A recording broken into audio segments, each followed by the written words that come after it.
옆에 사람 잠깐 인사할까요? 복받은 인생입니다 라고 인사할까요? 복받은 인생입니다. 네. 제가 강도사로 어제 이제 목사로 어제 인지식을 하고 오늘 첫 목사된 설교를 시작하려고 합니다.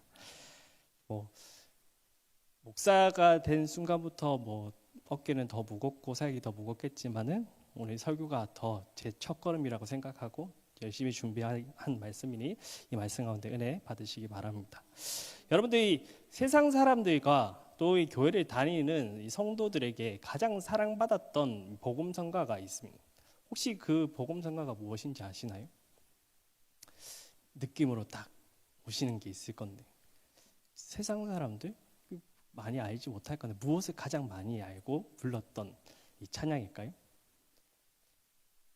당신은 사랑받기 위해 태어난 사람. 교회를 다니지 않아도 당신은 사랑받기 위해서 태어난 사람은 항상 누구나 다 알고 있는, 한번 가사 띄워주실 수 있으실까요? 이 노래 아시죠? 한번 불러볼까요? 당신은 사랑받기 위해 태어난 사람, 당신의 삶 속에서 그 사랑받고, 옆에 사람 잠깐 보면서 축복도 할까요? 당신은 사랑받기 위해 태어난 사람, 당신의 삶 속에서 그 사랑받고 있지요.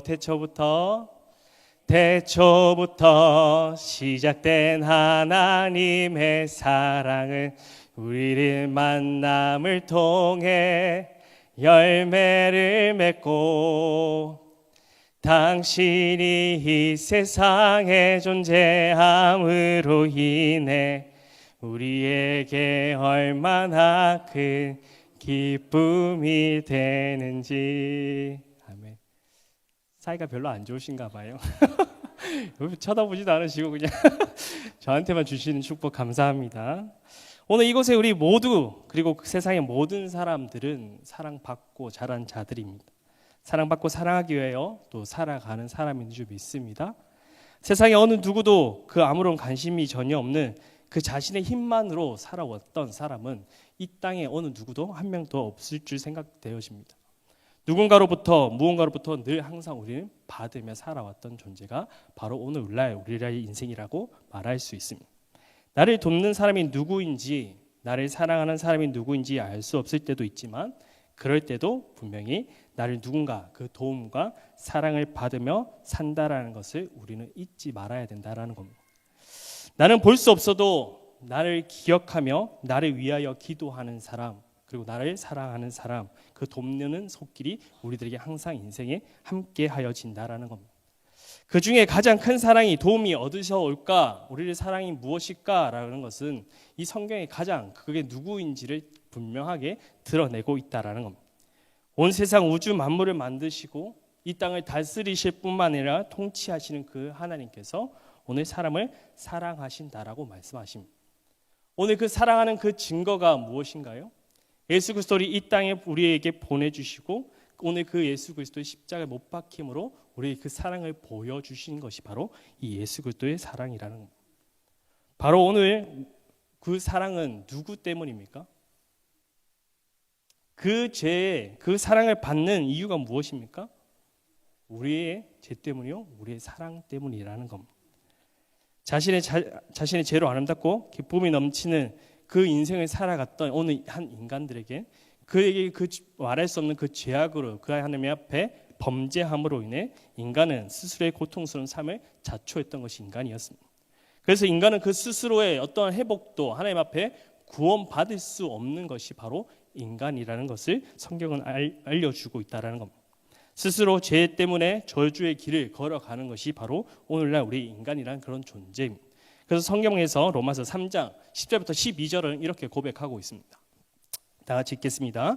시작. 기록된 바 의는 없나니 하나도 없으며 깨달은 자도 없고 하나님을 찾는 자도 없고 다 치우쳐 함께 무익하게 되고 선을 행하는 자가 없나니 하나도 없도다. 아멘. 하나님은 이러한 인생을 불쌍히 여겨주시는 하나님인 줄 믿습니다. 그래서 다시 아름답고 행복하고 기쁨이 넘치는 그 하나님의 나라를 허락해 주시기 위해 이 땅에 예수 그리스도를 보내주신 것이 하나님의 사랑하심이라는 겁니다. 그 사랑이 누구 때문에요? 따라해볼까요? 나 때문입니다. 나 때문인 줄 믿습니다. 여러분들 이 이야기에 공감이 가시나요? 마음이 막 요동치시나요? 마음이 막 쪼여드듯이 아파오시나요? 우리는 이 젊은 친구들이 공감 못하는 어떠한 감정적인 이야기를 했을 때 공감 못할 때 이 젊은 친구들이 하는 이야기가 있습니다. 혹시 MBTI라고 들어보셨나요? 그 MBTI의 T라는 것이 있는데 이성적이고 감정을 공감하지 못하는 사람을 T라고 이야기합니다. 그래서 감정의 이야기를 해도 공감 못하는 친구에게 야, 너 T야? 라고 고백합니다. 혹시 여러분들이 여기 앉아있는 성도님들 중에서도 그런 T가 있을까 봐 제가 좀 더 가까이 우리의 삶에 근접하게 예화를 하나 가져와서 여러분들에게 소개하려고 합니다. 한 스위스 한 마을의 교통사고가 발생하는 사건이 벌어지게 되어집니다. 이것은 이제 실화로 바탕으로 이제 내용이 다뤄져 있는데 이 알프스 원주 일주하는 이 관광버스가 관광객을 가득히 채우고 나서 그 알프스 산맥을 내려오는 도중에 이 가파른 이 언덕에 맞이했던 이 버스는 브레이크가 고만 이 문제가 일으키는 사건이 벌어지게 되어집니다. 승객들은 이제 이 브레이크가 들지 않는 이 버스를 보며 막 소리로 치고 이제 죽었다 막 사람들이 막 난리치고 있을 때 이 운전사는 어떻게 해서는 이 타고 있는 승객을 암신시키면서 이 죽을 힘을 다하여 내려오는 것에 힘을 다하여 운전대를 잡고 막 운전사는 운전하기 시작합니다. 그런 그때 마을에 진입하는 입구에 도착했을 때 이 운전사 앞에 문제가 맞닥뜨려지게 되는 사건을 보게 되어집니다.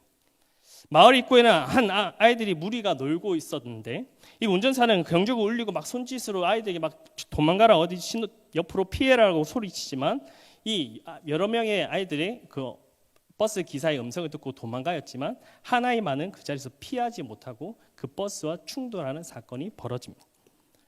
운전사는 이 아이를 치고 이제 차를 전복시킬까 막 고민하는 그때 이 버스 운전기사는 그 아이를 어쩔 수 없이 이제 쳐야겠다는 결심을 하고 그 버스를 정차하지 않고 그 아이를 치고 그 버스는 무사히 도착하게 되어집니다. 승객들은 모두 안전한 자신의 다치지 않고 아무런 어떠한 사고도 없이 이제 다친 것은 감사했지만 그 죽은 아이를 보고 타고 있던 승객들은 분노가 막 일어나고 이 버스 기사에게 손가락질을 하기 시작합니다. 당신은 그 아이를 피했어야지. 어떻게 해서든 그 아이를 살리고 우리를 어떻게 안전하게 구했어야 되는 것이 맞는 것이 아니냐. 너가 해야 할 일은 그 아이를 살리는 것이었고 너가 우리를 안전하게 도착하게 만드는 것이 너 임무였지만 너는 실패한 사람이야. 그래서 너는 그 죄의 값을 분명하게 받아야 돼라고 이 사람들은 타고 있던 사람들은 운전기사에 대해서 손가락질을 막 하기 시작하였습니다.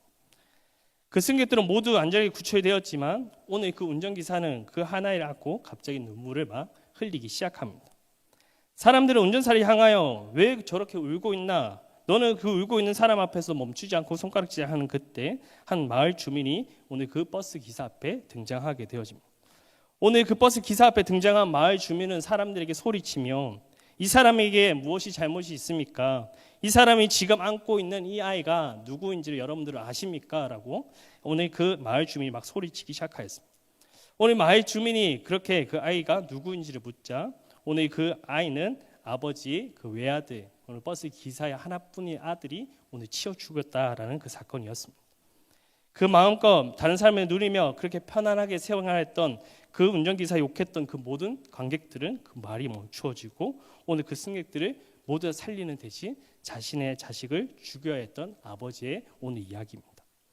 이 사건을 통하여 인간을 구원하기 위하여 하나밖에 없는 아들을 희생시킨 하나님의 그 마음이 여러분 조금 이해가 가시나요? 내 자녀가 내 하나밖에 없는 그 외아들을 죽여야 했었던 그 찢어지는 마음을 여러분들 그 마음이 공감이 가시나요?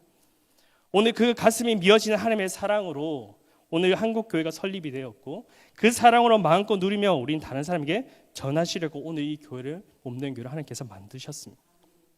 주님께서 이 주신 사랑은 오늘날 교회뿐만 아니라 현대를 살아가고 있는 이 성도들의 심장과 같은 그 역할을 한다는 거 여러분들 아시나요? 여러분들 사람의 신체 중에 가장 중요한 부위가 여러분들 무엇이라고 생각하시나요? 신체 중에 우리의 심장이라 할 수 있죠. 심장은 하나뿐인 심장의 그 움직임에 따라 이 건강 상태도 측정할 수 있습니다.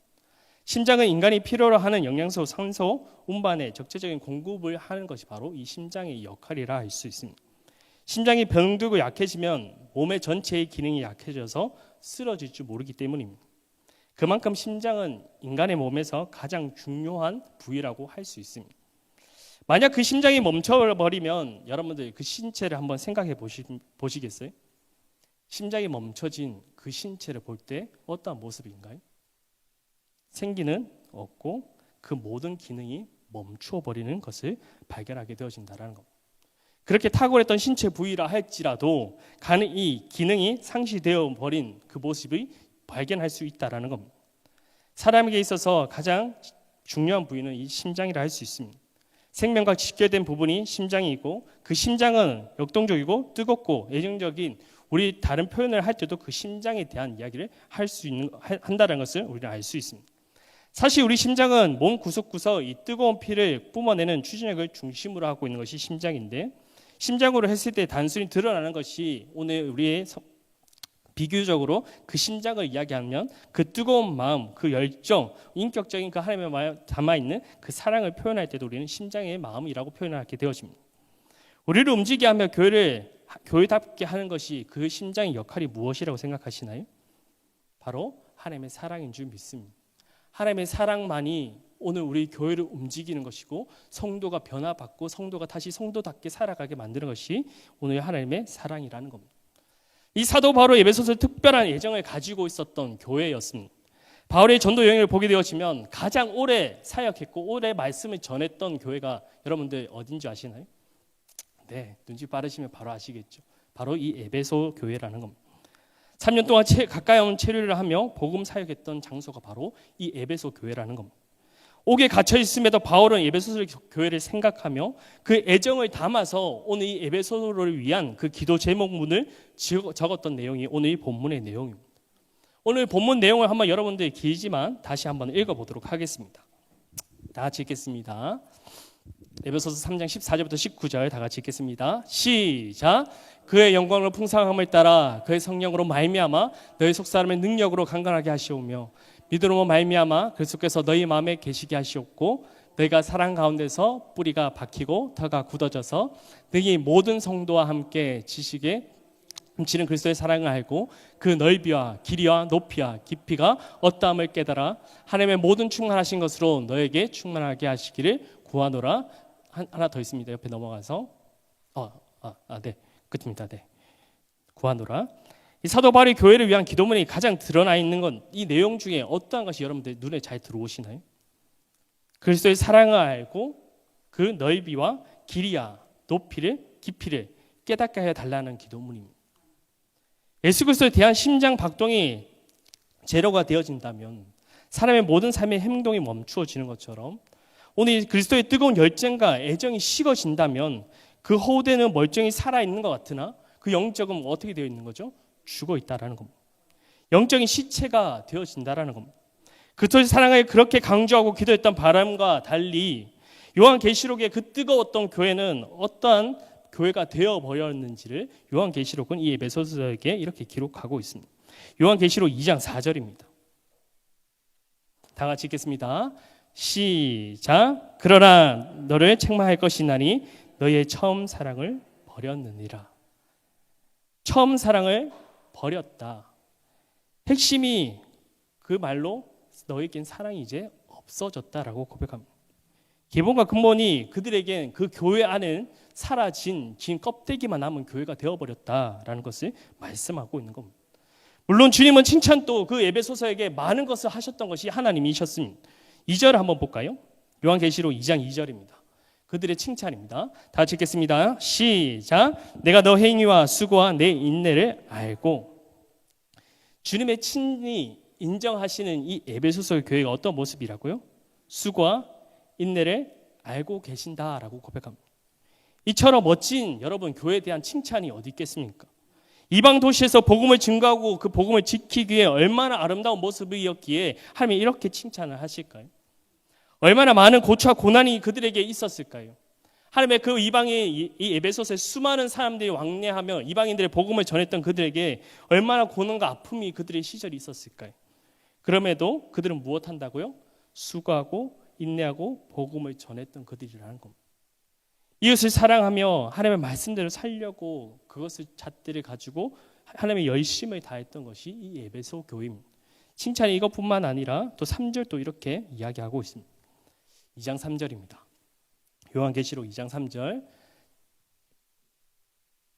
2장 3절. 네, 제가 읽어드리겠습니다. 또 내가 참고 내 이름을 위하여 견디고 게으르지 아니할 것을 아노라. 주님의 이름을 위해 견디며 부지런히 교회했던 그 일을 했던 것이 이 에베소 교회다라고 고백합니다. 개인의 영광이 아니라 주님의 이름을 드러나기 위하여 역경 속에도 굴하지 않고 충성되게 일하였던 것이 바로 이 에베소 교회라는 겁니다. 이런 교회는 정결한 교회, 용기 있는 교회, 부지런한 교회라고 인정받는 것이 이 교회의 장점이었습니다. 그런데 한 가지 책망할 게 있다고 말씀을 덧붙이면서 그들의 무엇을 책망하신 하나님이시라고요? 첫사랑을 잃어버린 그들이라는 겁니다.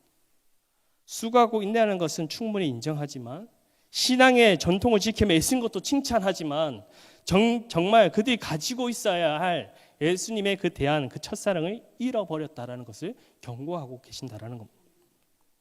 왜 사도 바울은 자신의 감옥에 갇히는 그 상황을 당하면서도 에베소의 교회의 사랑을 외쳤던 걸까요?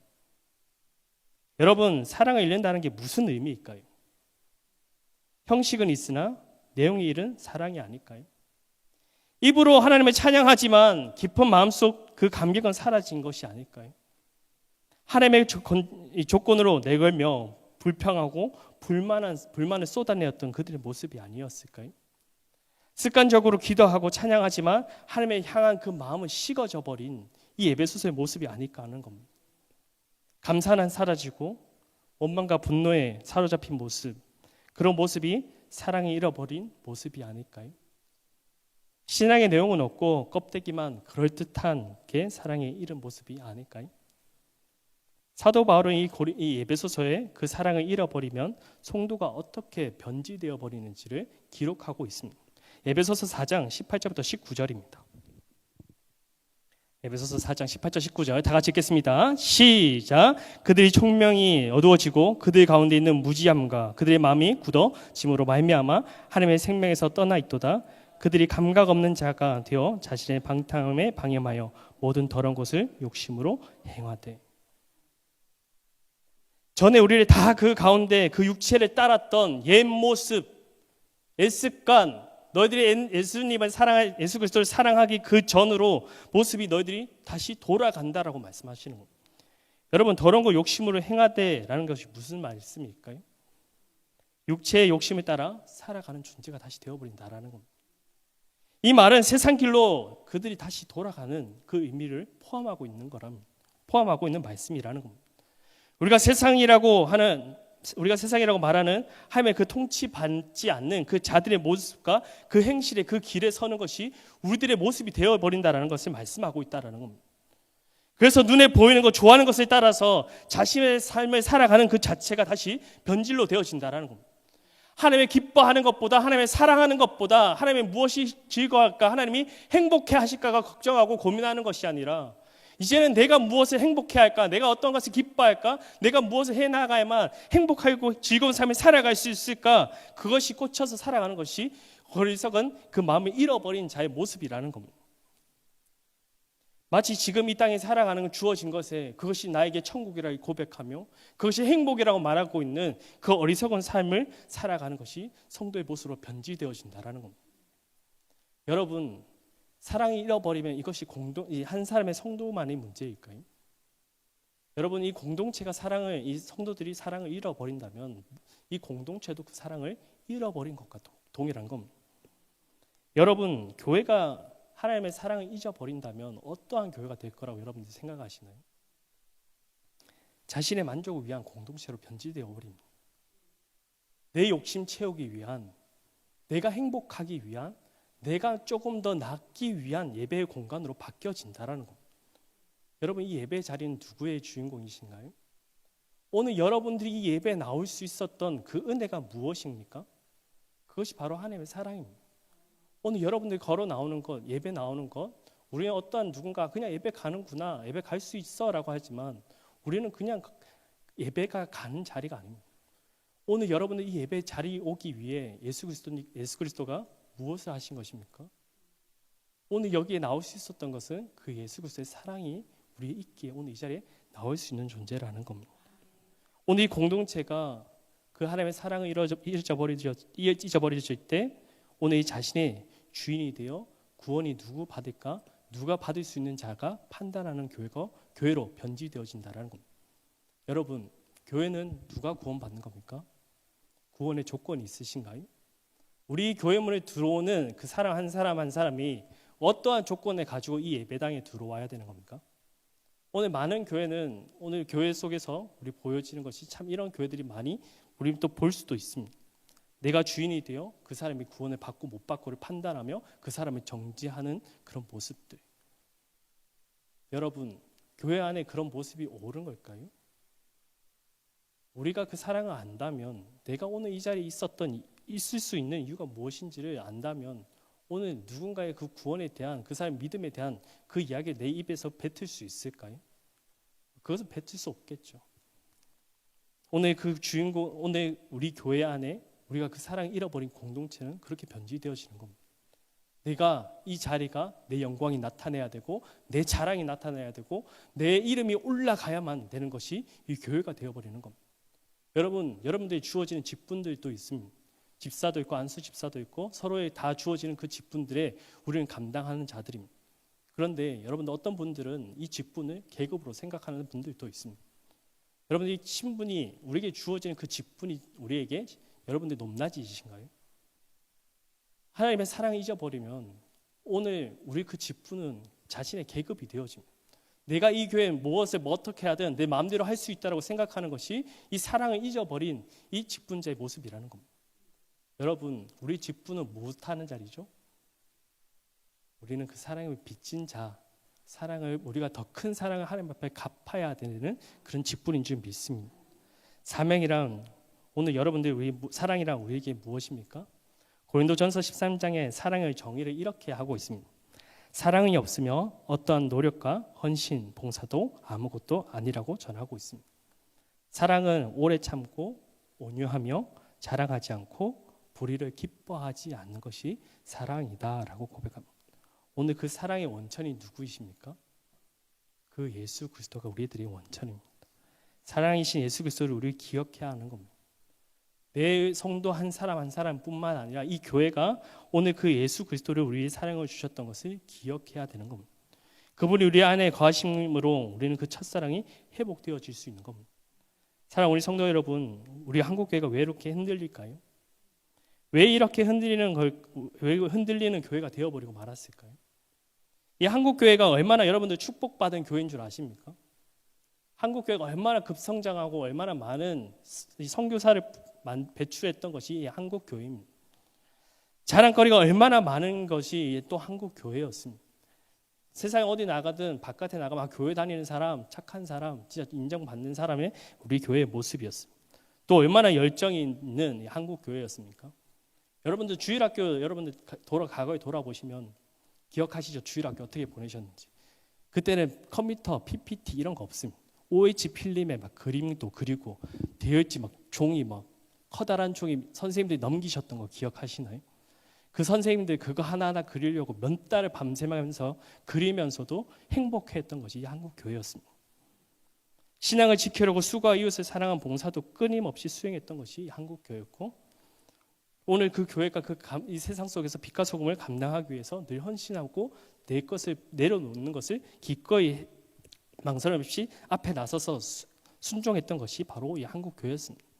그런데 오늘 한국 교회가 흔들리고 있는 것, 그 원인이 무엇일까요? 사랑을 잊어버린 겁니다. 그로 인해 교만의 자리가 자꾸 올라가게 되어지는 겁니다. 내가 너 교회가 크냐, 내 교회가 크냐, 너는 장로냐, 나는 목사냐. 이것이 오늘 이 세상과 다를 것 없는 교회 모습으로 변질되어진다라는 겁니다. 세상 사람들이 교회에서 손가락질하는 이유가 바로 이런 겁니다. 세상과 다를 것 없는 것. 하나님의 사랑 빠진 교회는 이거는 기업과도 다를 것이 없는 공동체 모습인 것. 오늘 그 사랑이 담겨져 있어야만 세상으로부터 다름을 보여줄 수 있는 교회가 될 수 있을 줄 믿습니다. 신앙생활도 습관도 되어져 가고 하나님 앞에 두려움과 떨림도 우리는 잊어버리고 살아갑니다. 사랑을 잊어버린 그리스도가 없는 껍데기만 남아버린 그런 모습이 한국교회 전체에 우리는 위기를 몰아가고 있다는 것을 기억해야 된다는 겁니다. 이제 다시 예수 그리스도를 향한 처음의 그 마음을 우리는 회복해야 된 줄 믿습니다. 하나님을 향한 그 두려움과 떨림의 은혜의 감격이 우리는 다시 되살아나야 되는 것이 이 한국 교회인 줄 믿습니다. 예수님만이 나의 기쁨, 나의 소망, 나의 자랑, 나의 반석이시라는 그 고백이 오늘 이 교회 안에서 우리는 울려 퍼져야 되는 것이 이 교회인 줄 믿습니다. 그것이 우리의 삶과 인생에 회복되는 일인 줄 믿습니다. 이 일이 위해 우리는 어떻게 하나님 앞에 그 모습을 돌아가야 되는 걸까요? 우리의 그 연약함, 우리의 그 부족했던 모습, 다시 하나님을 사랑하지 못했던 것을 하나님 앞에 회개하며 나아가는 것이 우리 참된 모습인 줄 믿습니다. 오늘 그때 하나님은 다시 우리를 품어주시고 우리를 사랑으로 세워주시는 것이 바로 하나님의 사랑인 줄 믿습니다. 그래서 우리는 그 하나님의 사랑을 이해할 수 없다라고 고백하는 겁니다. 오늘 그것이 가장 잘 드러난 이 한 인물로 오늘 이 말씀을 마치려고 합니다. 여러분들 베드로를 잘 아시죠? 베드로는 신앙에 있어서 열심을 했던 사람이었습니다. 그 제자들 중에서도 누구 하나 손가락질해도 나는 진짜 하나님을 사랑하는 자요, 너희들이 이 자리에 앉아있는 너희들이 다 배반하도 나는 배반하지 아니라고 장담했던 것이 이 베드로의 인생이었습니다. 이 베드로가 오늘 이 여정에 발각되어 오늘 그 자신의 신분이 들키게 되어지자 오늘 이 베드로의 고백이 어떤 고백이 나오죠? 예수를 부인하고 나는 아니다, 나는 그의 제자가 아니다, 그 사람이 누구냐? 오늘 그 낙심을 가지고 오늘 베드로는 자신의 그 마을로 돌아가게 되어집니다. 고향집에 돌아온 이 베드로의 마음은 편했을까요? 자신이 그렇게 사랑했던 그 예수를 배반하고 돌아왔던 이 현장 속에 돌아온 베드로의 마음은 와장창 무너졌을 겁니다. 예수의 그 두 눈이, 아직 자신의 그 눈을 바라보았던 눈이 그 머릿속에 떠나지 않고 매일 밤 잠드는 그 고통 속에 그 아픔과 시절에 또 눈을 떠야 했던 그 닭이 울어대는 그 소리에 베드로는 내일 아침과 밤이 고통의 아침이 시작이었을 겁니다. 그렇게 좌절과 낙심을 주저앉아 있던 베드로에게 누가 찾아오시죠? 예수님이 찾아오시게 되어집니다. 오늘 이 베드로에게 찾아오신 예수님께서 오늘 이 베드로에게 그에게 묻는 것이 무엇이죠? 내가 나를 사랑하느냐라는 질문입니다. 여러분, 이 베드로에게 세 번까지 질문했던 의도가 무엇이었을까요? 굳이 예수님께서 이 사랑을 확인하신다면 마음도 감찰하시는 하나님께서 마음을 보시면 되지 굳이 왜 세 번까지 물으셨을까라는 의문도 우리는 들게 되어집니다. 예수님께서 이 세 번을 질문하면서 이 베드로의 마음을 더 후벼 파면서 그래, 네가 그렇게 호언장담했던 그 제자의 모습, 네가 말한 그 제자의 모습이냐라는 것을 하나님께서 지적하기 위해서 물어보셨던 걸까요? 그래, 너의 신앙은 네가 고백했던 고작 그 신앙이 이것밖에 안 됐어? 너가 사랑한다고 그 말했던 그 믿음의 고백은 이것밖에 안 되는 값어치였어? 라는 그 질문과 함께 예수님은 베드로와 똑같이 세 번 부인했던 것처럼 그 베드로에게 세 번 물음을 질문을 던졌던 걸까요? 예수님의 그 질문은 베드로에 대한 그 마음의 회복이었습니다. 오늘 무너져 버렸던 자신이 이거밖에 되지 않는 사람이었다는 걸 한탄하고 있는 그에게 다시금 하나님의 사랑을 깨워주는 질문이라는 것을 여러분들이 기억하시기 바랍니다. 그래서 그 고백 속에 베드로가 무엇을 고백하나요? 주님만 아십니다. 그게 가장 베드로에게 하나님 앞에 드릴 수 있는 진실한 고백일 줄 모르겠습니다. 그 마음을 아시는 하나님, 내가 그 무너졌던 마음, 내가 하나님을 사랑한다고 말하면서 그 사랑을 저버렸던 나의 그 심정, 그 무너졌던 그 마음을 하나님이 잘 아시지 않습니다.